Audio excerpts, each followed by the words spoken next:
Probably the most important part of becoming a TikTok influencer is getting the basics right.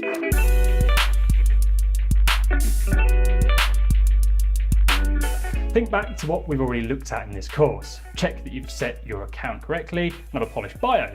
Remember to include links to your other social accounts, all of which have similar looks, and remember to use the same profile picture everywhere. Experiment with TikTok's filters and effects, but come up with an overall look you use across most of your content. And then ensure every video you make is of a high quality. Now, that doesn't necessarily mean that you make it look like a production company. TikTok celebrates its amateur video makers after all. But don't be lazy with your filmmaking. Take the time to plan your videos, set up your shots, and then edit them. And don't forget, this is social media. That means you've got to be social. You can't expect people to engage with you if you don't engage with them. Spend time each day looking at other people's videos, liking and sharing the ones you like the most. Write comments, intelligent ones, on the videos you like too, and take the time to read comments people leave on your videos and reply. Now, you need to produce regular content if you want to be an influencer on TikTok. Your followers will come to look forward to your videos and expect new ones. Most influencers will follow a set timetable for uploading their new content. Before long, you might find that TikTok takes up a high percentage of your time. This is particularly so if you're committed to uploading new videos multiple times a week or even a day. As you saw in a previous lesson, some influencers, such as Jacob Sartorius, upload videos most days. When you have these basics down, it's time to look at working with others to grow your following. This comes in the form of collaborating with other influencers on the platform. As your account grows and people see that you take TikTok seriously, you should make a point of trying to connect with other influencers. You may struggle to gain their attention at first, but persevere. It might feel like TikTok makes it harder to contact influencers on the platform than others. Like on Facebook, you could leave an in-depth comment. However, you can still like, comment and share other influencers' videos, just make sure any comments are intelligent. Preferably write them in such a way to encourage a reply from the influencer. If the influencer has a presence outside of TikTok, then why not contact them there too?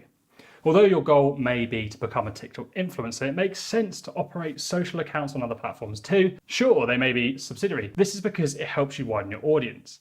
Make sure that you link to or share your TikTok videos on all your social platforms. TikTok's got to notice every time someone links to your video from another platform, and it will reward you accordingly. So that's one way to collaborate. Let's look into some others. A method used by potential TikTok influencers is to join forces with other ambitious TikTok creators and pods. You might have heard of them. They're called engagement groups. The purpose of participating in TikTok engagement groups is to get your post onto the For You page for as many people as possible. Now, these engagement groups are groups of like-minded TikTok creators on messaging platforms, and they have the aim of growing your profile and increasing the number of followers and hearts that you have.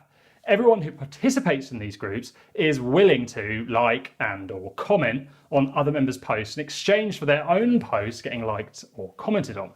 Each group will have its own rules. In particular, they'll set the number of videos you need to engage with before you can ask for people to engage with yours. For example, if a pod's rule is set at 10, you can only open the group in your messaging app, comment on and like the most recent 10 videos linked to by group members, and then link to your most recent video in the conversation. If the members play by the group's rules, they should in turn like and comment on your video too. Ideally, you want this engagement in the first hour of posting, so you should probably do your required engagement with the other members' posts just before you upload your video, or just before you've scheduled it to go live. As we've discussed, high engagement levels are essential to anybody wanting to become an influencer on TikTok, as they are on virtually every social media platform. An excellent way to increase your engagement levels is to hold a live stream, so let's look more into them.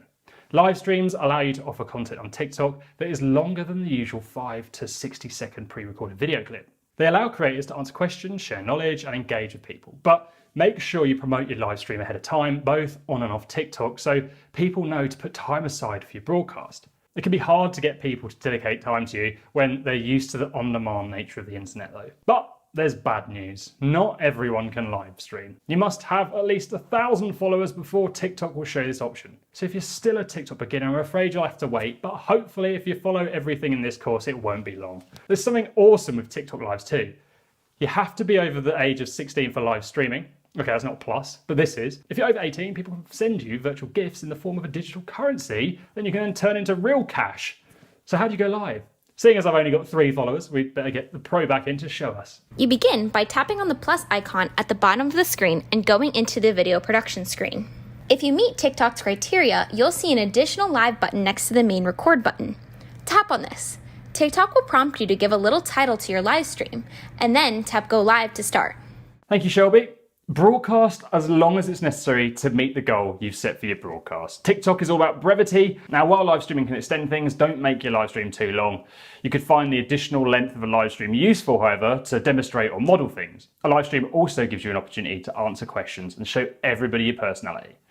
Just a point here to any long-term TikTok users, back in the app's Musical.ly days, use a separate app called Lively to make your live broadcasts. That's now history, and there's no need to download a separate app at all. You can do it all within TikTok. Now we've come to the end of another module. Make sure you check out the interview with Shelby. We'll be chatting about how to collaborate and how you do not want to reach out to people, along with finding out a little bit more about live streaming.